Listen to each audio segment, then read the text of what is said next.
In a new episode of 60 Minutes Plus, correspondent Seth Doane dives under the sea off the coast of Italy. He's uncovering what remains of the sunken city of Baia, which is known as the Las Vegas of the ancient world. Here's a look at what he discovered. Brushing away sand reveals exquisite slabs of marble. And these mosaics, the flooring of 2 millennia ago.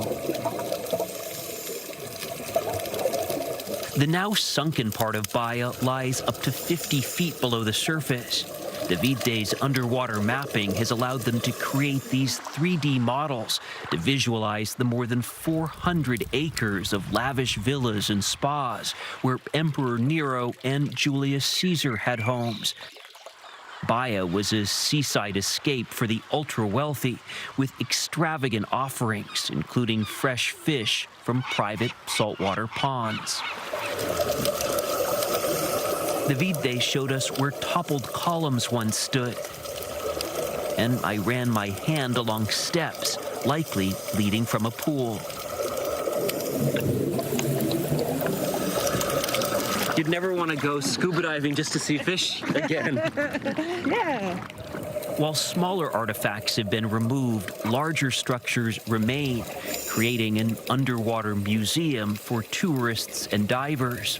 For the first time in over a decade, an entirely new neighborhood, still being investigated and restored, was open to the public last summer.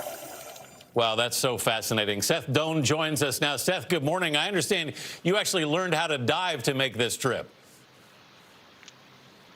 That's right. Somebody's got to do it. It was spectacular, Anthony, to go down there looking at those replicas of statues that they have put down. They pulled out the originals to make sure that they didn't get deteriorated anymore, but they want to give people something to experience. And a lot of the bigger things, you saw how they were working on those mosaics. Those remain deep underwater, in some cases up to 50 feet below the surface. And the only way to see that is to scuba dive. So, yes, I learned. How did the city earn its reputation as the Las Vegas of the ancient world?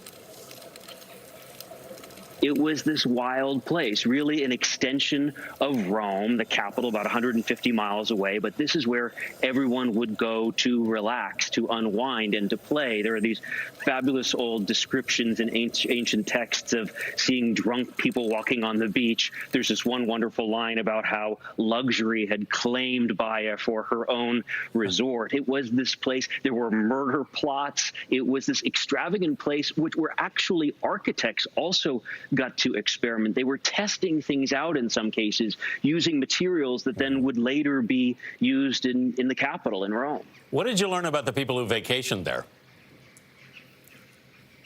Rich, wealthy, powerful. They went down there because of this volcanic activity that wound up being the downfall of Baia. They went down there because there were these thermal baths, and they built these villas, these elaborate villas along the beach. And you can see the money in how they spent the money in those mosaics. In some cases, really elaborate colors, the reds coming from Egypt, others coming from Turkey or Greece. Seth Doane, thank you very much. It looks just fascinating. I wish I could go. You can watch Seth's full report right now on 60 Minutes Plus on the ViacomCBS streaming service Paramount Plus.